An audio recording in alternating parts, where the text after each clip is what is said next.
La carne de los olvidados. El calor de Veracruz en agosto de 1968 era sofocante. Las calles de tierra se transformaban en ríos de polvo cuando el viento del Golfo traía el olor a sal y algo más que en San Rafael del Monte preferían no nombrar. Era un olor dulce que se sentía en el aire cada vez que pasaban cerca de la hacienda de los Rivas. Una familia que había llegado al pueblo hacía 5 años con dinero suficiente para adquirir las mejores tierras, grandes extensiones de la zona. Mariana Solís recorría el sendero de tierra que la llevaba al mercado central con su canasta vacía colgando del brazo. Tenía 23 años y era la maestra de escuela del pueblo. Su vestido azul claro se movía con la brisa de la mañana mientras esquivaba los charcos de la noche anterior. El sol apenas asomaba por encima de las colinas cuando oyó un camión acercándose por detrás. Se apartó del camino y observó cómo él. El viejo camión rojo de los hermanos Rivas. Eran 3. Joaquín el mayor, bigotudo y de mirada profunda, siempre midiendo lo que nadie veía. Vicente, el del medio, más robusto y callado, con manos capaces de romper piedras. Y Esteban, el menor, de 30 años, la sonrisa sin llegar a los ojos, el camión lleno de sacos que parecían pesados. Y Mariana pudo observar cómo los hermanos se miraban entre sí al pasar a su lado.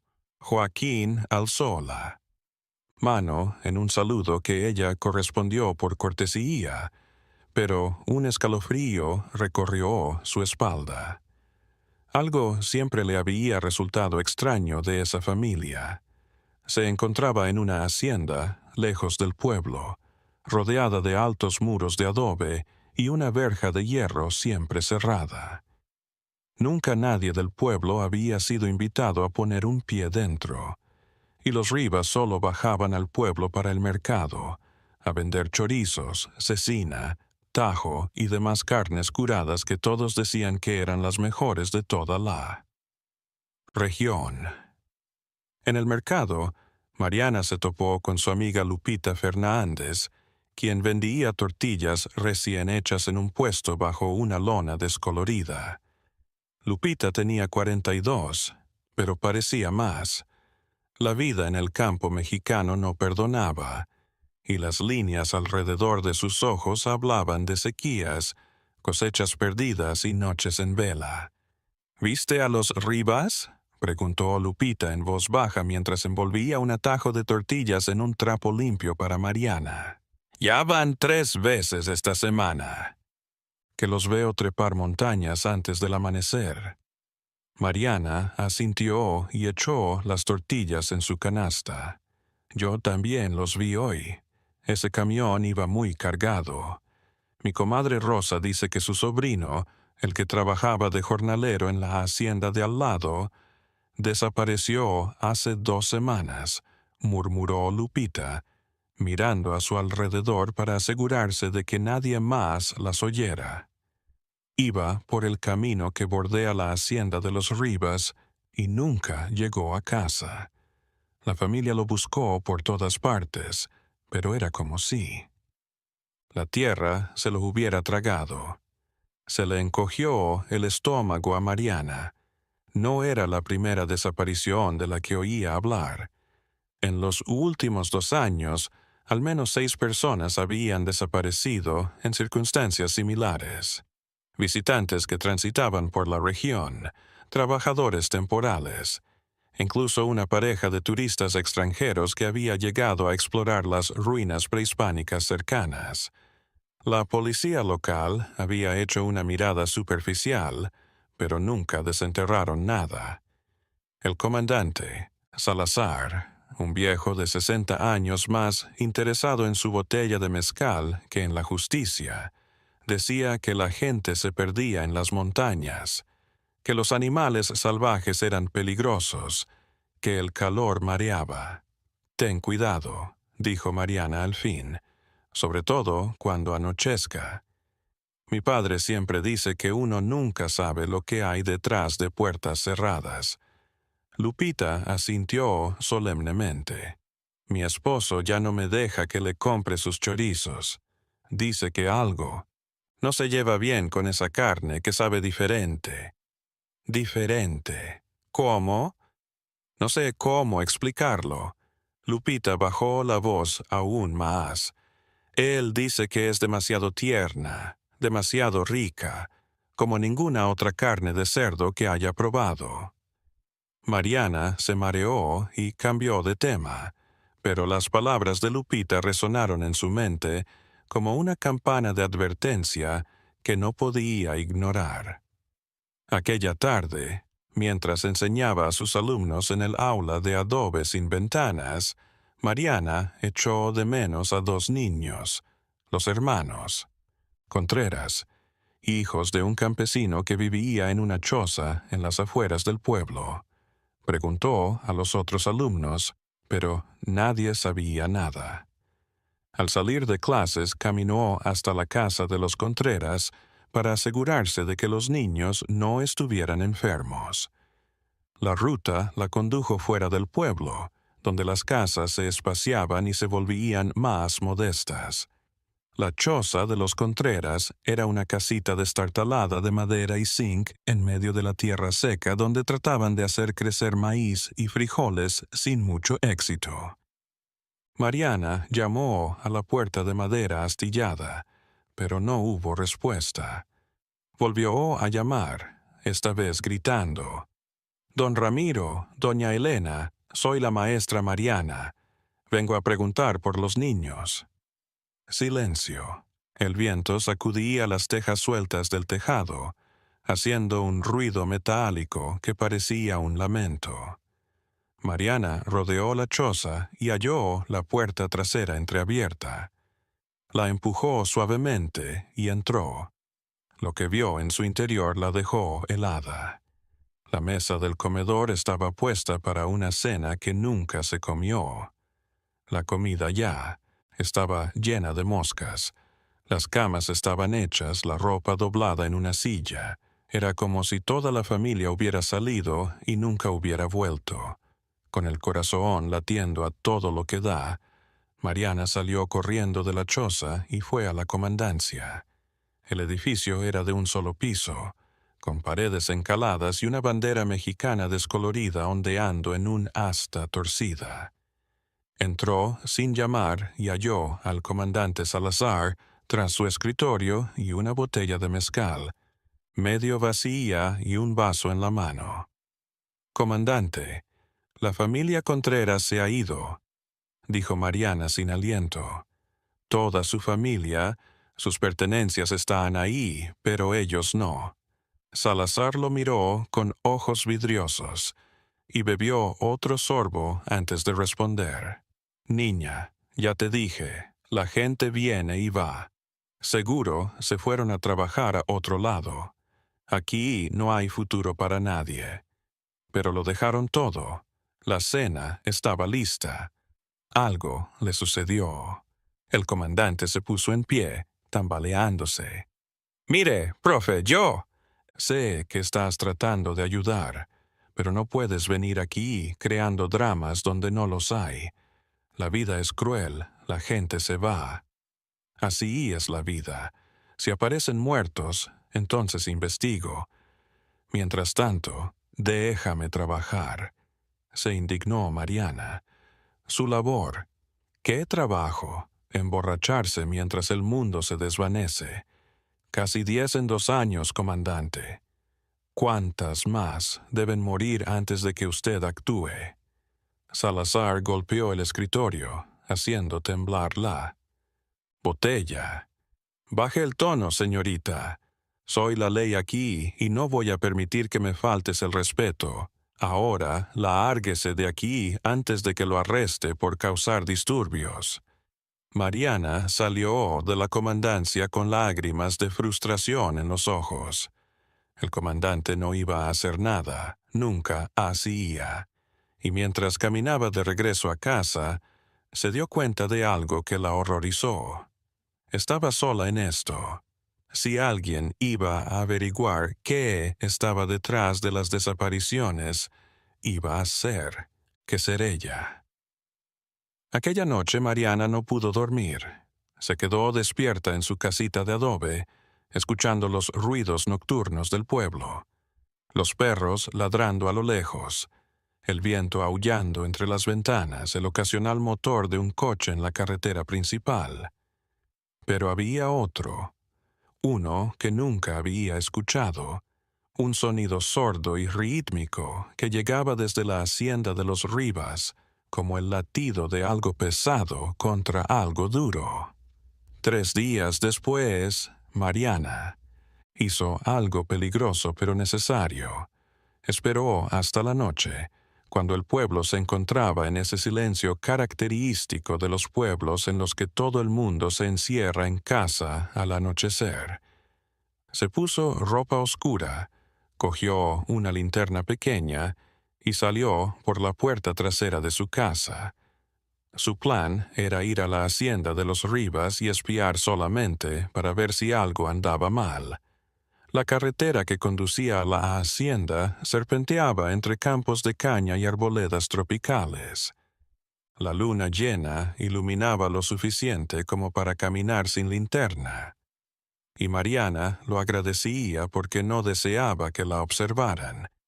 A medida que se acercaba a la propiedad, el aire se espesó, se volvió más pesado, impregnado del aroma dulce y enfermizo que había notado antes, pero ahora era mucho más fuerte. La hacienda se erguía como un castillo en la noche. Los muros de adobe de al menos 3 metros de altura y la verja de hierro forjado, siempre cerrada con un candado del tamaño de una mano, pero desde su lugar. En el borde del bosque cercano, Mariana podía observar luces encendidas y oír voces. Se acercó más, agachándose tras los árboles y arbustos, hasta que pudo mirar a través de la cerca. En el patio central de la hacienda había una especie de horno grande hecho de ladrillos refractarios.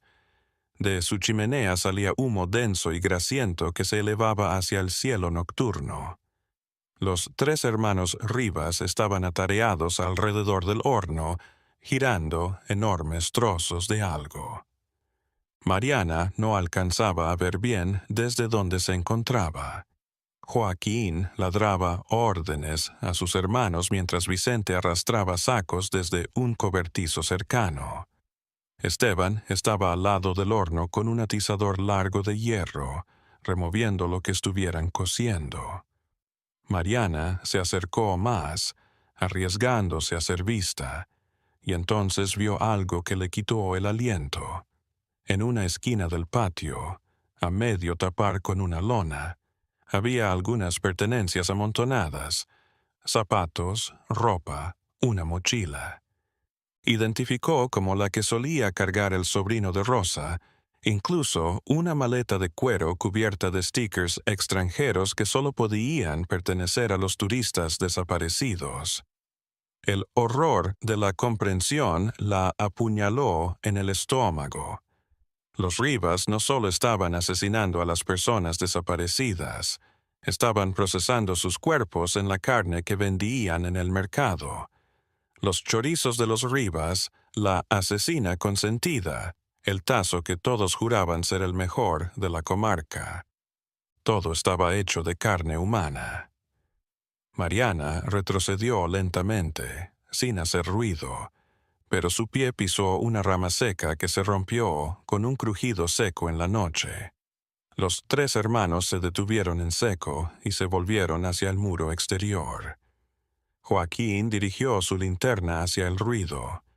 «¿Quién está ahí?», gritó amenazante. «Vicente, ve a revisar». Mariana no esperó. Se giró y corrió, alejándose de la hacienda, su corazón bombeando sangre helada por sus venas. Oyó gritos a sus espaldas y el ruido de la verja al abrirse. Corrió entre los árboles, esquivando raíces y rocas, sin atreverse a mirar hacia atrás. Sabía que si la capturaban sería la siguiente en ese horno. Llegó a casa jadeando y temblando. Cerró la puerta con llave y se dejó caer contra ella. Tenía que actuar. Debía detener a los Rivas antes de que más personas desaparecieran. Pero, ¿cómo? El comandante Salazar nunca le creería. Y lo peor es que tal vez él ya sabía lo que estaba sucediendo y le pagaban por hacer la vista gorda. En este México de 1968, donde el gobierno censuraba cualquier voz de protesta y los poderosos hacían lo que querían sin rendir cuentas, ¿quién iba a escuchar a una maestra rural? Los días siguientes fueron una tortura para Mariana. Cada vez que salía de casa, sentía que alguien la observaba. El camión rojo de los Rivas pasaba por el pueblo más a menudo de lo normal, y Joaquín siempre observaba su paradero. En el mercado, los hermanos continuaban vendiendo y la gente continuaba comprando, sin conocer la terrible verdad de lo que estaban consumiendo. Un día, en el recreo, una niña llamada Sofía se le acercó. Sofía era pequeña para sus 8 años, con ojos negros siempre asustados. «Maestra», dijo en voz baja, «vi algo extraño el otro día». Mariana se agachó a la altura de la niña. «¿Qué viste, Sofía?» Papá me envió a llevar agua a los obreros que arreglaban el camino, cerca de la hacienda de los Rivas. Cuando pasé cerca del muro, oí gritos desde dentro, gritos de alguien pidiendo auxilio. Pero mi papá dice que no hable de eso con nadie, que los Rivas son gente importante y nos pueden hacer daño. Mariana sintió que la sangre se le congelaba. ¿Cuándo pasó? 2 tardes atrás. Eso quería decir que los Rivas tenían a alguien prisionero en ese momento, alguien vivo, tal vez todavía. Aún había tiempo de salvarlo. Mariana tomó entre sus manos las suyas. «Sofía, lo que me acabas de contar es crucial, pero tienes que prometerme que no se lo dirás a nadie más. ¿Está bien? Y si ves a los hermanos Rivas, aléjate de ellos, ¿entiendes?» La niña asintió con lágrimas en los ojos. «Tengo miedo, maestra. Lo sé, mi amor, yo también, pero vamos a estar bien, te lo prometo». Pero Mariana no sabía si podría cumplirla.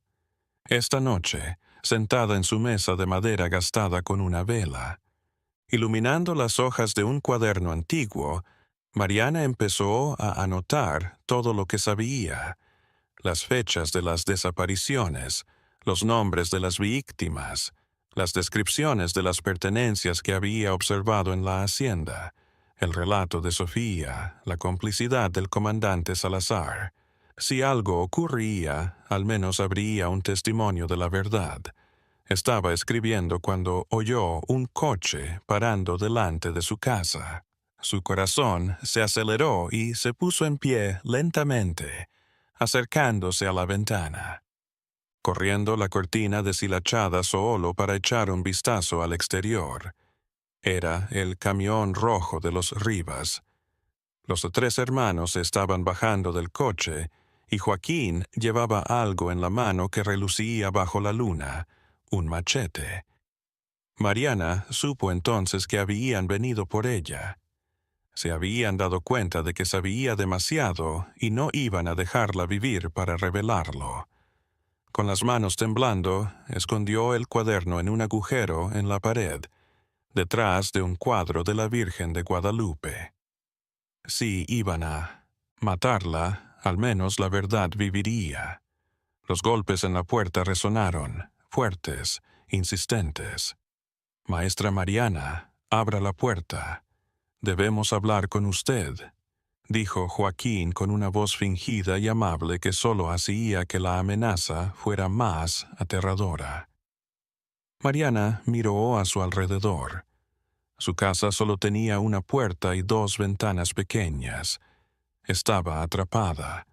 Los golpes se hicieron más fuertes y oyó a Vicente empujar la puerta.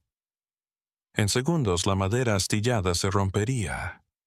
«Ayúdenme», susurró Mariana, sin saber a quién se dirigía. «Alguien, por favor». Pero sabía que nadie vendría. En este pueblo donde el miedo reinaba más que la ley, donde el silencio era supervivencia, nadie se atrevería a desafiar a los Rivas. Estaba sola, como todas sus víctimas anteriores. La puerta se abrió de golpe, la madera astillándose. Los 3 hermanos entraron en la casa, sus sombras alargándose, enormes en las paredes por la vela. Mariana retrocedió hasta la pared sin a dónde ir. «Vemos que le gusta meterse donde no debe, maestra», dijo Joaquín acercándose lentamente con el machete en la mano. «Eso es muy peligroso en estos tiempos. La gente que sabe demasiado desaparece. No tienen que hacer esto», dijo Mariana, tratando de mantener la voz firme aunque sus piernas temblaban. «La gente ya se pregunta, si yo también desaparezco, ¿alguien buscará de verdad?» Vicente se rió, una risa baja y desagradable. «¿Quién?» «El comandante ebrio. Los campesinos hambrientos que dependen de nosotros para vivir. Nadie va a hacer nada, maestra. Nadie hace nada». Era verdad y Mariana lo sabía. En este México de desapariciones y silencio obligado, donde el gobierno mataba estudiantes en las calles de la Ciudad de México y luego decía que no había pasado nada, donde los poderosos hacían lo que querían sin rendir cuentas. Su vida no era nada, solo otro nombre en la lista. Añadiría a la lista de los olvidados. Pero entonces algo sucedió. Voces, muchas voces, ahí fuera. Antorchas brillaron en la oscuridad y Mariana vio a través de la ventana rota que la gente del pueblo se reunía frente a su casa. Reconoció a Lupita, al padre Domingo de la iglesia del pueblo, a don Roberto el herrero, a doña Carmen, la vendedora de flores del mercado, y a muchos más. Todos portaban machetes, palos, herramientas de labranza. Sofía había llegado corriendo a casa, llorando, y le contó a su padre lo que había visto. Y su padre había reunido a otros hombres del pueblo que también habían perdido familiares en las desapariciones. «Fuera de aquí, malditos asesinos», gritó el padre de Sofía. «Sabemos lo que han estado haciendo». Se terminó. Los hermanos Rivas se miraron entre sí y Mariana vio miedo en sus ojos por primera vez. Joaquín se acercó a la ventana y miró la multitud. Había al menos 40 personas y más estaban llegando. «Esto no ha terminado», siseó Joaquín, dando pasos hacia atrás, hacia la puerta. «No tienen evidencia de nada». Los 3 hermanos salieron corriendo de la casa y se subieron a su camioneta, pero la multitud los rodeó, golpeando las ventanas y los lados del coche. Joaquín pudo poner en marcha el motor y abrirse paso entre la multitud. Levantó una nube de polvo al acelerar y alejarse hacia su hacienda. El padre Domingo sacó a Mariana de la casa. «¿Estás bien, hija?» Mariana asintió, todavía temblando. «Padre, tengo evidencia.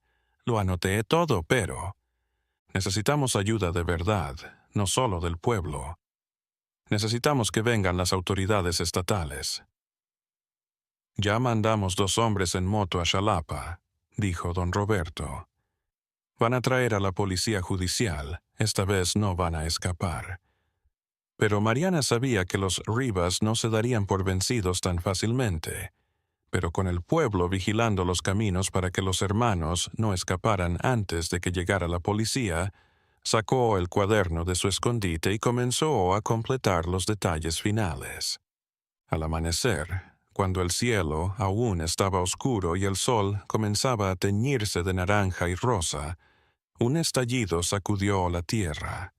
Una columna de humo negro se elevaba en la dirección de la hacienda de los Rivas. La gente acudió corriendo y hallaron la hacienda en llamas. Los hermanos habían quemado todo para eliminar las pruebas de sus delitos. Los hombres del pueblo trataron de apagar el fuego, pero las llamas eran demasiado fuertes. Mientras miraban la destrucción, escucharon sirenas. Acercándose, 3 camionetas de la Policía Judicial del Estado llegaron levantando polvo. De ellas se desembarcaron hombres armados con rifles, al mando de un hombre mayor de bigote gris y uniforme impecable, que se identificó como el comandante Menéndez. «¿Dónde están los hermanos Rivas?», preguntó con autoridad. «Dentro», respondió don Roberto. «Lo quemaron todo al darse cuenta de que íbamos a por ellos». El comandante Menéndez miró las llamas un momento. Luego se giró hacia Mariana. «Usted es la profesora que envió el mensaje». Mariana extendió el cuaderno. «Aquí está todo lo que vi. Las pertenencias de las víctimas, las fechas, los nombres, todo». Menéndez tomó el cuaderno y lo hojeó, su rostro oscureciéndose con cada página. «Dios mío», susurró, «¿cuántas víctimas calculan?» «Al menos 12», respondió Mariana. «Tal vez más». Los agentes acordonaron la zona e iniciaron las investigaciones en tanto bomberos de Veracruz sofocaban el fuego. Apagar el fuego. Cuando finalmente lograron ingresar a lo que quedaba de la hacienda, encontraron los cuerpos carbonizados de los 3 hermanos Rivas, en lo que parecía haber sido una habitación cerrada con llave desde dentro. Se habían dejado quemar antes que someterse a la justicia. Pero lo peor estaba por venir. En las cenizas del horno hallaron trozos de huesos humanos calcinados. En un sótano secreto debajo del cobertizo encontraron instrumentos de carnicero, cubiertas de sangre, cadenas oxidadas aún encadenadas a restos de piel y pelo, y lo más escalofriante, un cuaderno que Joaquín Rivas había llevado, catalogando a cada víctima por su peso y la cantidad de producto que había sacado de cada una. El archivo mostraba que el horror había comenzado hace 4 años, no 2, como Mariana había calculado. La primera víctima había sido un golondrino que había pedido trabajo en la hacienda. Los hermanos lo habían asesinado en una pelea, según escribió Joaquín, y luego en su desesperación por encubrir el asesinato, se habían deshecho del cuerpo de la manera más familiar que conocían, como si se tratara de ganado. Lo que empezó como un acto de pánico se convirtió en un negocio. Se dieron cuenta de que la carne humana, bien condimentada y procesada, era imposible de diferenciar de la mejor carne de cerdo. Más aún, les posibilitaba vender sin tener que criar ganado, lo que se traducía en mayores ganancias. Con el tiempo se hicieron una metodología.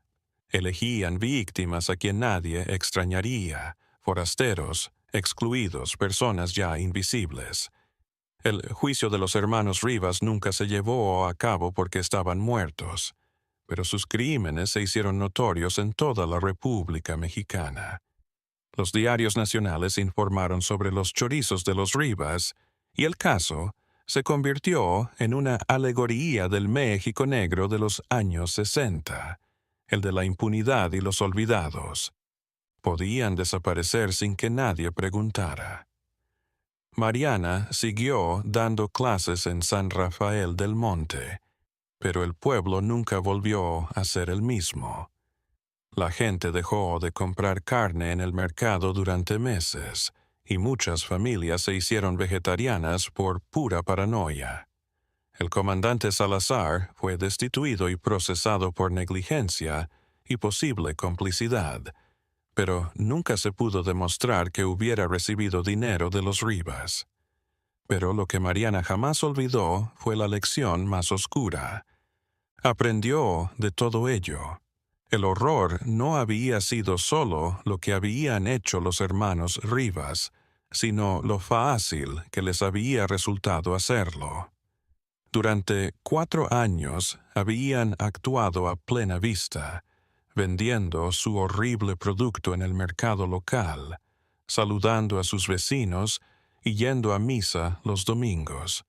Y nadie había hecho nada, porque todos tenían miedo de preguntar, miedo de desafiar a los poderosos, miedo de perturbar el silencio que los protegía.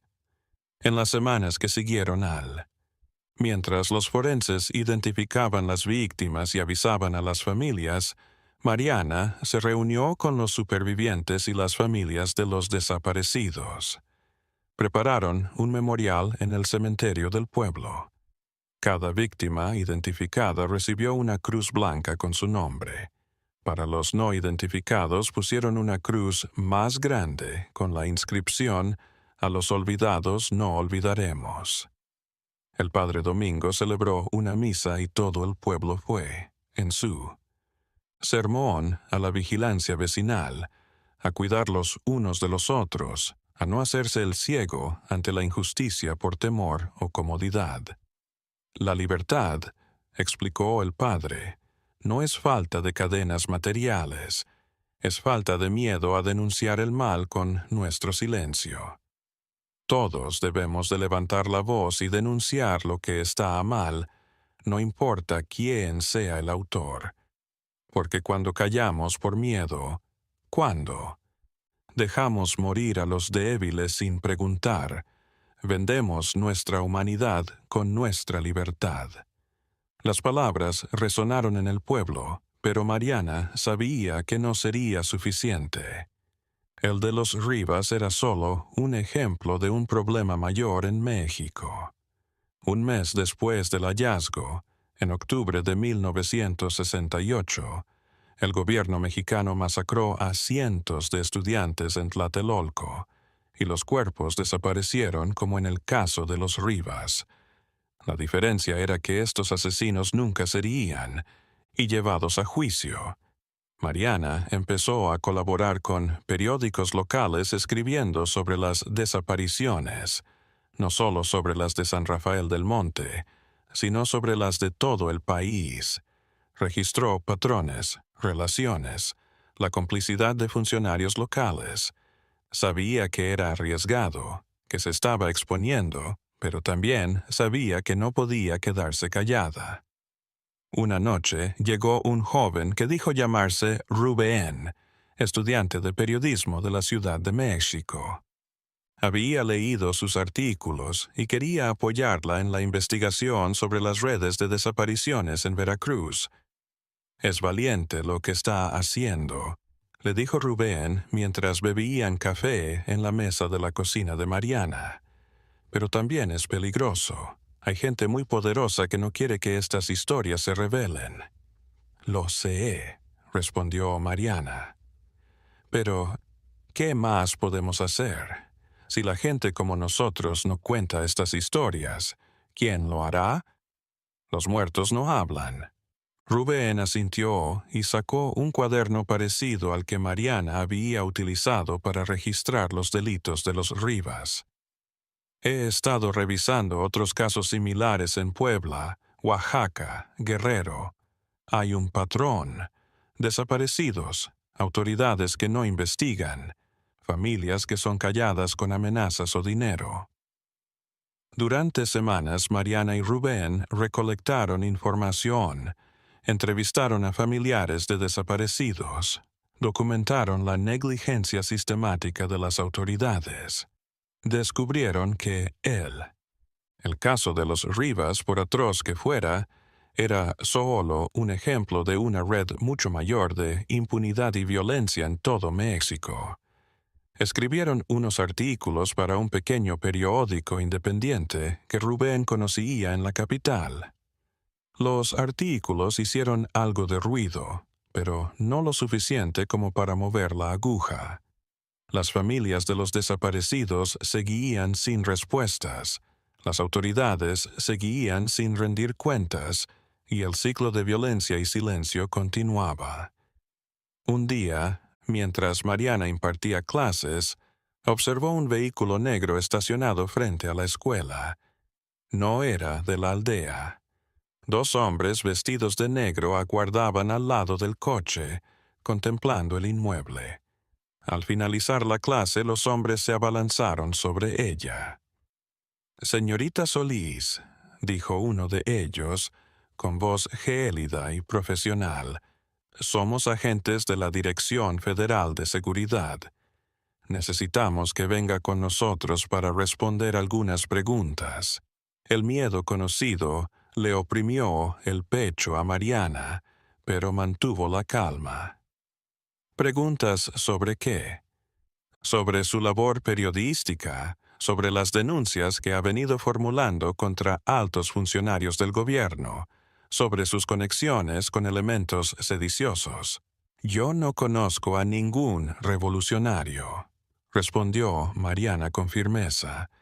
«Solo estoy registrando la verdad sobre las desapariciones en esta área. Eso es lo que nos gustaría hablar con usted. Venga con nosotros voluntariamente, por favor. No vamos a hacer un drama delante de los niños». Mariana miró a su alrededor. Los alumnos estaban saliendo del edificio y algunos padres se habían juntado mirando la escena preocupados. Sabía que si se negaba, estos hombres se la llevarían a la fuerza, y tal vez, si desapareciera, nadie preguntaría. Sería una estadística más. Pero entonces vio algo que le dio esperanza. Estaban Lupita, el padre Domingo, don Roberto, toda la gente del pueblo. La pequeña Sofía se agarró a la falda de su madre, con los ojos muy abiertos. «No estoy sola, ya no voy con ustedes», dijo Mariana, y, por supuesto, lo suficientemente alto para que todos lo escucharan. «Pero quiero que todos sean testigos de que voy libremente, y que si algo me sucede, estos hombres serán culpables». Los agentes se miraron entre ellos, incómodos, no esperaban resistencia abierta. «También quiero que el padre Domingo vaya de testigo», continuó Mariana, «y que don Roberto avise al periódico donde he estado escribiendo. Si voy a responder preguntas, quiero testigos presentes». Uno de los agentes iba a quejarse, pero el otro lo detuvo. Sabían que si se llevaban a Mariana a la fuerza delante de todos estos testigos, armarían justo el escándalo que deseaban evitar. «Está bien», dijo el segundo agente. «Finalmente, el padre puede ir con ella, pero nadie más». El viaje a las oficinas de la DFS en Jalapa fue tenso y silencioso. Mariana y el padre Domingo iban en la parte trasera del coche negro, con los 2 agentes en la parte delantera en silencio. Mariana miraba por la ventana, mirando el paisaje veracruzano deslizarse, preguntándose si volvería a verlo. En las oficinas la interrogaron durante horas. Le preguntaron por sus fuentes, por Rubén, por la gente con la que había hablado, por los artículos que había escrito. Querían saber quién la financiaba, qué programa político defendía, qué organizaciones clandestinas apoyaba. «No hay ninguna agenda política», repitió Mariana una y otra vez. «Solo quiero que las familias de los desaparecidos tengan respuestas. Solo quiero justicia». «La justicia», dijo el interrogador jefe, un hombre mayor con cicatrices en las manos. «Es una idea muy peligrosa cuando se aplica para derrocar al gobierno. En estos tiempos, con enemigos de México por todos lados, queriendo provocar el caos y la anarquía, hay que tener cuidado a quién se le permite hablar y qué se le permite decir. ¿Y los muertos?, preguntó Mariana. No merecen ser recordados. No merecen justicia por... ¿Qué les pasó? El interrogador se inclinó hacia adelante, su rostro a pulgadas del de Mariana. Los muertos no dan problemas, señorita Solís. Los vivos sí, y usted está dando muchos problemas. Era una advertencia. Tras 8 horas de interrogatorio la liberaron, pero el mensaje estaba claro. Si seguía documentando, si seguía publicando, si seguía haciendo preguntas difíciles, habría un precio que pagar. De regreso a San Rafael del Monte, el padre Domingo rompió el silencio. ¿Qué vas a hacer ahora, hija? Mariana miró al viejo sacerdote y vio en sus ojos la misma pregunta que ella se había estado haciendo. No sé, padre. Una parte de mí quiere rendirse, dejarlo todo, volver a ser solo una maestra. Pero otra no. No puedo olvidar las caras de esas familias, los nombres de los desaparecidos. Si me rindo, ¿quién hablará por ellos? Hablar por los muertos es bueno, dijo el padre. Pero no tiene sentido si te transformas en uno de ellos. Tienes que ser. Muy astuta, Mariana. Tienes que escoger tus batallas. Tenía razón, y Mariana lo sabía. Ya no podía publicar artículos explícitos bajo su nombre sin arriesgar su vida, pero tampoco podía permanecer en silencio. Debía de haber otra manera. Los meses siguientes, Mariana cambió de estrategia. En vez de hacer periodismo, empezó a recopilar testimonios orales de familiares de desaparecidos, grabándolos en un viejo grabador de cassette que le regaló Rubén. Guardaba las cintas en sitios seguros, formando un archivo de recuerdos que algún día esperaba que pudiera usar para exigir justicia. También empezó a reunir clandestinamente cada mes en la iglesia a familiares de desaparecidos de toda la zona. No las llamaba protestas ni manifestaciones, solo reuniones de oración, lo que le daba cierta cobertura bajo el paraguas de la actividad religiosa. El padre Domingo las proporcionaba con la iglesia y su presencia como protección de represalias. En tales encuentros las familias compartían sus historias, sus pérdidas, su dolor, pero también el consuelo de saber que no estaban solas, que otras personas comprendían su dolor. Poco a poco se fueron organizando, compartiendo información, apoyándose en sus luchas por justicia. Un año después de destaparse los crímenes de los Rivas, Mariana recibió una carta anónima. En el interior había una imagen borrosa de un documento oficial con nombres de desaparecidos en Veracruz y otras partes, además de anotaciones sobre disposición y tratamiento. El mensaje era explícito. Alguien en el gobierno estaba tomando nota de las desapariciones, por lo que al menos algunas personas en el gobierno sabían lo que estaba sucediendo y no estaban haciendo nada. Mariana guardó la foto, sumándola a su creciente colección de pruebas. No sabía quién le había mandado la carta ni por qué, pero le daba esperanza de que había alguien más en el sistema que también le importaba la verdad. Los años pasaron, México cambió, pero muchas cosas permanecieron iguales. Nuevos gobiernos juraron justicia y transparencia, pero las desapariciones continuaron. Las técnicas mejoraron. Los criminales se volvieron más astutos, pero el resultado fue el mismo. Gente que desaparecía, familias que nunca encontraban respuestas, una sociedad adormecida por la violencia. Mariana se hizo vieja en San Rafael del Monte, pero nunca dejó de trabajar. Su colección de testimonios llenó un armario. Las reuniones. Las visitas mensuales a la iglesia se convirtieron en semanales y luego en casi diarias, ya que más y más familias acudían en busca de consuelo y asistencia. En 1985, 17 años después del caso de los Rivas, Mariana fue visitada por una joven mujer llamada Ana, periodista de un periódico nacional que investigaba desapariciones antiguas. Ana había oído hablar de los Rivas y quería comentar con Mariana. «Lo que sucedió aquí», dijo Ana, revisando los archivos de Mariana, «fue terrible, pero fue necesario. Fue una de las primeras veces en que se documentó tan detalladamente un caso de desapariciones en serie.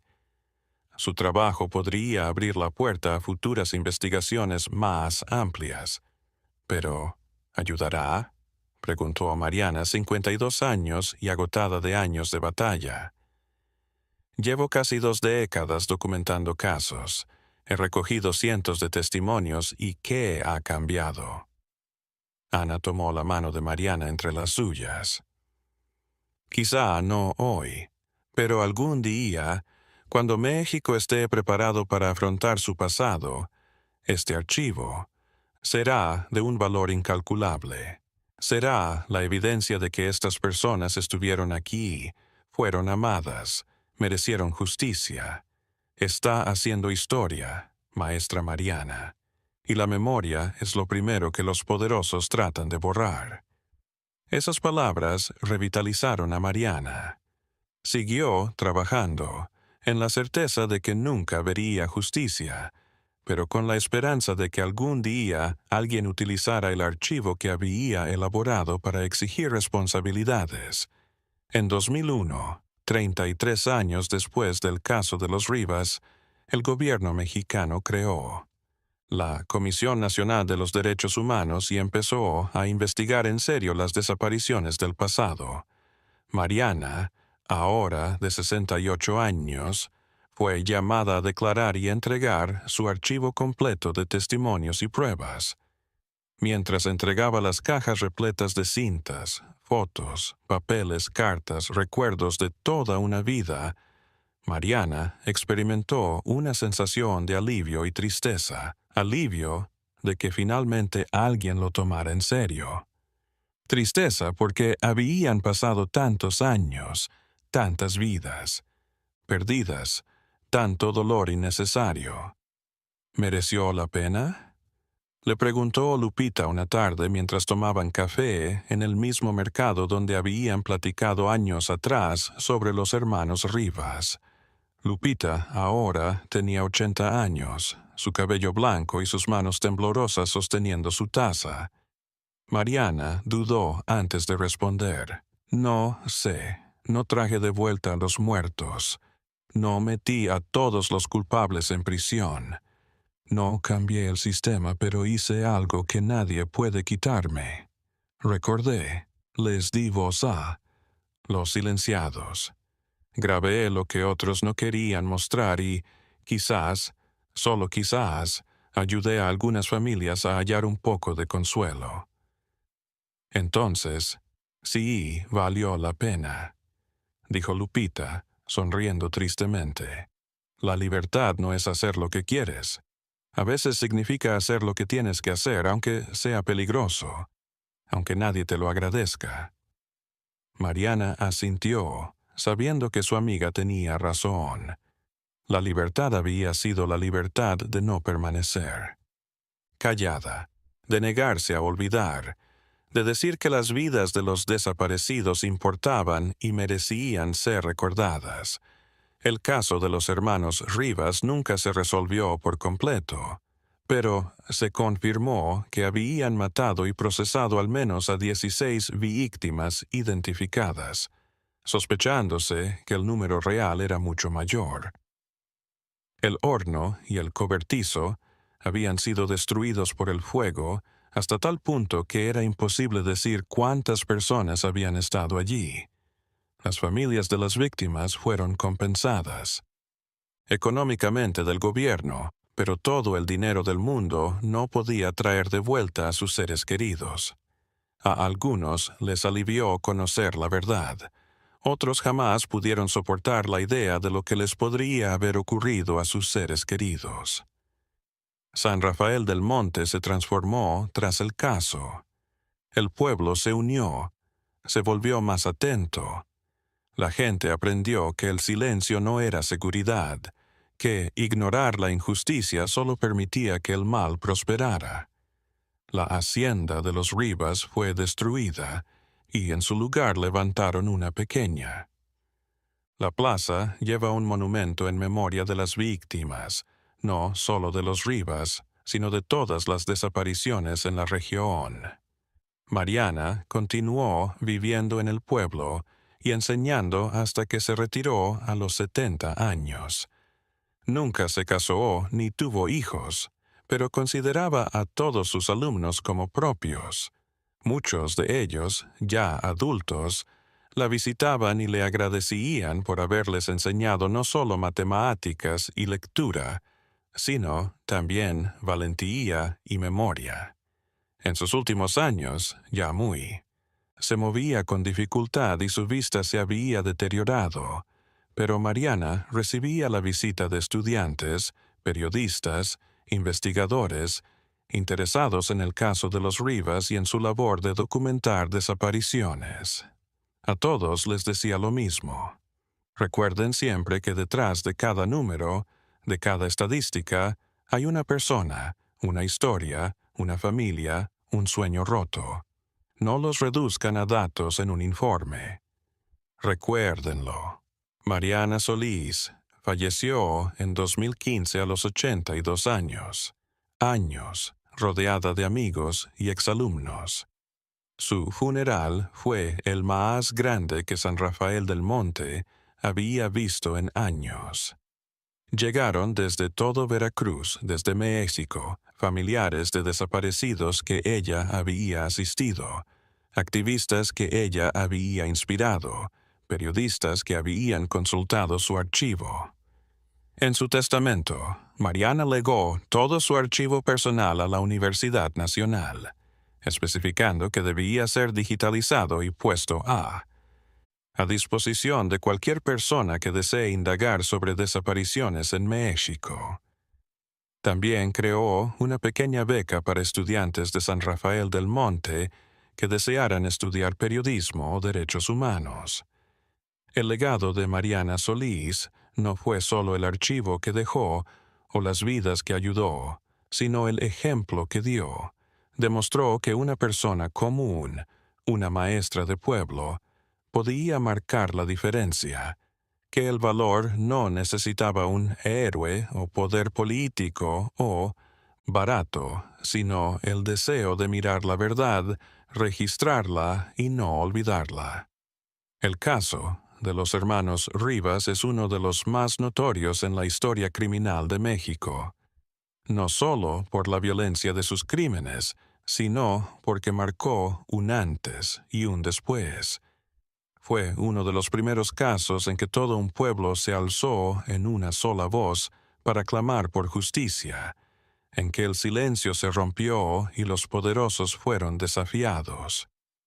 Pero también fue una advertencia escalofriante de lo que puede venir. Cuando la sociedad naturaliza las desapariciones, cuando las autoridades abandonan su obligación de proteger a la ciudadanía, cuando el miedo sustituye a la justicia como principio de una comunidad. Hoy, décadas después de los sucesos de 1968, México aún enfrenta el problema de las desapariciones. Desaparecen miles de personas al año y muchas familias jamás tienen una respuesta. Pero gracias a gente como Mariana Solís, hay una memoria, hay un archivo, hay voces.